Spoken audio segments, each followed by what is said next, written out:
श्री गणेशाय नमः। ओम बृहस्पति देवाय नमः। मैं सीता प्रजापति आज लेके आई हूँ बृहस्पतिवार व्रत कथा। एक दिन इंद्र बड़े अहंकार से अपने सिंहासन पर बैठे थे और बहुत से देवता, ऋषि, गंधर्व, किन्नर आदि सभा में उपस्थित थे। जिस समय बृहस्पति जी वहाँ पर आए तो सब के सब उनके सम्मान के लिए खड़े हो गए, परंतु इंद्र गर्व के मारे खड़ा न हुआ, यद्यपि वह सदैव उनका आदर किया करता था। बृहस्पति जी अपना अनादर समझते हुए वहाँ से उठकर चले गए। तब इंद्र को बड़ा शौक हुआ कि देखो, मैंने गुरु जी का अनादर कर दिया, मुझसे बड़ी भारी भूल हो गई। गुरु जी के आशीर्वाद से ही मुझको यह वैभव मिला है। उनके क्रोध से ये सब नष्ट हो जाएगा, इसीलिए उनके पास जाकर उनसे क्षमा मांगनी चाहिए, जिससे उनका क्रोध शांत हो जाए और मेरा कल्याण होवे। ऐसा विचार कर इंद्र उनके स्थान पर गए। जब बृहस्पति जी ने अपने योग बल से यह जान लिया कि इंद्र क्षमा मांगने के लिए यहाँ आ रहा है, तब क्रोधवश उससे भेंट न करना उचित समझकर अंतर्ध्यान हो गए। जब इंद्र ने बृहस्पति जी को घर पर न देखा तब निराश होकर लौट आए। जब दैत्यों के राजा वृषवर्मा को यह समाचार विदित हुआ तो उसने अपने गुरु शुक्राचार्य की आज्ञा से इंद्रपुरी को चारों तरफ से घेर लिया। गुरु की कृपा से होने के कारण देवता हार व मारे जाने लगे। तब उन्होंने ब्रह्मा जी को विनयपूर्वक सब वृत्तांत सुनाया और कहा कि महाराज, दैत्यों से किसी प्रकार बचाइए। तब ब्रह्मा जी कहने लगे कि तुमने बड़ा अपराध किया है, जो गुरुदेव को क्रोध कर दिया। अब तुम्हारा कल्याण इसी में हो सकता है कि त्वष्टा ब्राह्मण का पुत्र विश्वरूपा बड़ा तपस्वी और ज्ञानी है, उसे अपना पुरोहित बनाओ तो तुम्हारा कल्याण हो सकता है। यह वचन सुनते ही इंद्र त्वष्टा के पास गए और बड़े विनती भाव से त्वष्टा से कहने लगे कि आप हमारे पुरोहित बनने की कृपा करें, जिससे हमारा कल्याण हो। तब त्वष्टा ने उत्तर दिया कि पुरोहित बनने से तपोबल घट जाता है, परंतु तुम बहुत विनती करते हो, इसीलिए मेरा पुत्र विश्वरूपा पुरोहित बनकर तुम्हारी रक्षा करेगा। विश्वरूपा ने पिता की आज्ञा से पुरोहित बनकर ऐसा यत्न किया कि हरि इच्छा से इंद्रपुरी वृषवर्मा को युद्ध में जीतकर अपने इंद्रासन पर स्थापित हुआ। विश्वरूपा के 3 मुख थे। एक मुख से वह सोमफली लता का रस निकाल पीते थे, दूसरे मुख से वह मदिरा पीते और तीसरे मुख से अनादि भोजन करते। इंद्र ने कुछ दिनों उपरांत कहा कि मैं आपकी कृपा से यज्ञ करना चाहता हूँ। जब विश्वरूपा की आज्ञा अनुसार यज्ञ आरंभ हो गया, तब एक दैत्य ने विश्वरूपा से कहा कि तुम्हारी माता दैत्य की कन्या है, इस कारण हमारे कल्याण के निमित्त एक आहुति दे दिया करो हमारे नाम की। तो इतनी उत्तम बात कह विश्वरूपा उस दैत्य का कहा मानकर आहुति देते समय दैत्य नाम भी धीरे से लेने लगा। इस कारण यह करने से देवताओं का तेज नहीं बढ़ा। इंद्र ने यह वार्ता जानते ही क्रोध होकर विश्वरूपा के 3 सर काट डाले। यदि मदपान करने से भंवरा, सोमपली पीने से कबूतर और अन्न खाने के मुख से तितर बन गए। विश्वरूपा के मरते ही इंद्र का स्वरूप ब्रह्म हत्या के प्रभाव से बदल गया। देवताओं के एक वृक्ष तक पश्चाताप करने पर भी ब्रह्म हत्या का वह पाप न छूटा, तो सब देवताओं के प्रार्थना करने पर ब्रह्मा जी बृहस्पति जी के सहित वहाँ आए। उस ब्रह्म हत्या के 4 भाग किए। उनमें से 1 भाग पृथ्वी को दिया। इसी कारण कहीं कहीं धरती ऊंची नीची और बीज बोने के लायक भी नहीं होती है। साथ ही ब्राह्मणों ने यह वरदान दिया कि जहाँ पृथ्वी में गड्ढा होगा, कुछ समय पाकर स्वयं भर जाएगा। दूसरा वृक्षों को दिया, जिससे उनमें से गोंद बनकर बहता है। इसी कारण गूगल के अतिरिक्त सब गोंद अशुद्ध माने जाते हैं। वृक्षों को यह वरदान दिया कि ऊपर से सूख जाने पर जड़ फिर फूट जाती है। तीसरा भाग स्त्रियों को दिया।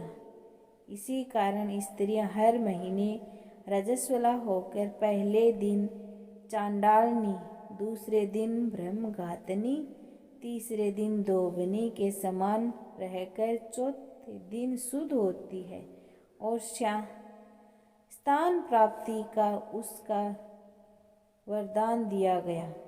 चौथा भाग जल को दिया, जिससे फेन और शिवाल आदि जल के ऊपर आ जाते हैं।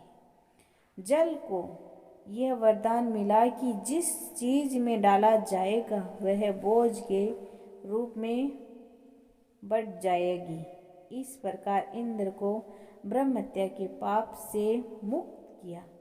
जो मनुष्य इस कथा को पढ़ता या सुनता है, उसके सब पाप बृहस्पति जी की कृपा से नष्ट हो जाते हैं। बोलिए बृहस्पति जी महाराज की जय। अब दूसरी कथा। किसी गांव में एक साहूकार रहता था, जिसके घर में अन्न, वस्त्र और धन कोई भी चीज की कमी नहीं थी। परंतु उसकी स्त्री बहुत ही कृपण थी। किसी भिक्षार्थी को कुछ नहीं देती थी। सारे दिन घर के काम काज में लगी रहती। एक समय साधु महात्मा जी बृहस्पतिवार के दिन उसके द्वार पर आए और भिक्षा की याचना की। स्त्री उस समय घर के आंगन को लीप रही थी। इस कारण साधु महाराज से कहने लगी, महाराज, इस समय तो मैं घर को लीप रही हूँ, आपको कुछ नहीं दे सकती, फिर किसी अवकाश के समय आना। साधु महात्मा जी खाली हाथ चले गए। कुछ दिन के पश्चात वही साधु महाराज आए। उसी तरह भिक्षा मांगी। साहूकारनी उस समय लड़के को खिला रही थी। कहने लगी, महाराज, मैं क्या करूं, मुझे अवकाश ही नहीं है, इसीलिए आपको भिक्षा नहीं दे सकती। तीसरी बार महात्मा जी आए तो उसने उन्हें उसी तरह से टालना चाहा, परंतु महात्मा जी कहने लगे, यदि तुमको बिल्कुल ही अवकाश हो जाएगा तो मुझको भिक्षा दोगी? साहूकारनी कहने लगी, हाँ महाराज, यदि ऐसा हो जाए तो आपकी बड़ी कृपा होगी। साधु महात्मा जी कहने लगे, अच्छा, मैं एक उपाय बताता हूँ। तुम बृहस्पतिवार को दिन चढ़ने पर उठो और सारे घर में झाड़ू लगाकर कूड़ा एक कोने में जमा कर दो। घर में चौका इत्यादि मत लगाओ। फिर स्नान आदि करके घर वालों से कह दो उस दिन सब हजामत अवश्य बनवाए। रसोई बनाकर चूल्हे के पीछे रखा करो, सामने कभी न रखो। सायंकाल हो जाने अंधेरा होने के बाद ही दीपक जलाया करो। बृहस्पतिवार को पीले वस्त्र मत धारण करो, न पीले रंग की चीज़ों का भोजन करो। यदि ऐसा करोगे तो तुमको घर का कोई काम नहीं करना पड़ेगा। सावकानी ने ऐसा ही किया। बृहस्पतिवार को दिन चढ़ने पर उठी, झाड़ू लगाकर कूड़े को घर में जमा कर दिया। पुरुषों ने हजामत बनवाई, भोजन बनाकर चूल्हे के पीछे रखा। वह सब बृहस्पतिवार को ऐसा ही करती रही। अब कुछ काल बाद उसके घर में खाने को दाना न रहा। थोड़े दिनों में महात्मा जी फिर आए और भिक्षा मांगी, परंतु सेठानी ने कहा, महाराज मेरे घर में खाने को अन्न नहीं है, आपको क्या दे सकती हूँ। तब महात्मा जी ने कहा कि जब तुम्हारे घर में सब कुछ था तब भी तुम कुछ नहीं देती थी, अब पूरा पूरा अवकाश है तब भी कुछ नहीं दे रही हो, तुम क्या चाहती हो वह कहो। तब सेठानी ने हाथ जोड़कर प्रार्थना की, महाराज अब कोई ऐसा उपाय बताओ कि मेरे पहले जैसा धन धान्य घर में हो जाए। तब मैं प्रतिज्ञा करती हूँ आज से कि आप जैसा कहोगे वैसा ही करूँगी। तब महात्मा जी ने कहा, बृहस्पतिवार को तुम प्रातःकाल उठकर स्नान आदि से निवृत्त हो घर को गौ के गोबर से लिपो ता घर के पुरुषों हजामत न बनवाए। भूखों को अन्न जल देती रहा करो। ठीक सायंकाल दीपक जलाओ। यदि ऐसा करोगी तो तुम्हारी सब मनोकामना भगवान बृहस्पति जी की कृपा से पूर्ण होगी। सेठानी ने ऐसा ही किया और उसके घर में धन धान्य वैसा ही हो गया जैसे कि पहले था। इस प्रकार भगवान बृहस्पति जी की कृपा से अनेक प्रकार के सुख भोग कर दीर्घ काल तक जीवित रही। अब मैं पढ़ूंगी बृहस्पतिवार आरती। ओम जय बृहस्पति देवा, जय बृहस्पति देवा, छिने छिने भोग लगाओ फल मेवा। जय बृहस्पति देवा, तुम पूर्ण परमात्मा, तुम अंतर्यामी, जगत पिता जगदीश्वर, तुम सबके स्वामी। जय बृहस्पति देवा, चरणामृत निज निर्मल, सब पातक हरता, सकल मनोरथ दायक, कृपा करो बरता।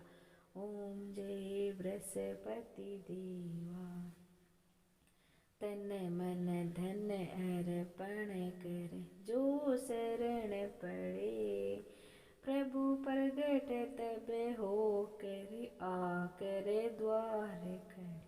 जय बृहस्पति देवा, दीन दयाल दयानिधि, भगतन हितकारी, पाप दोष सब हरता, भव बंधन हारी।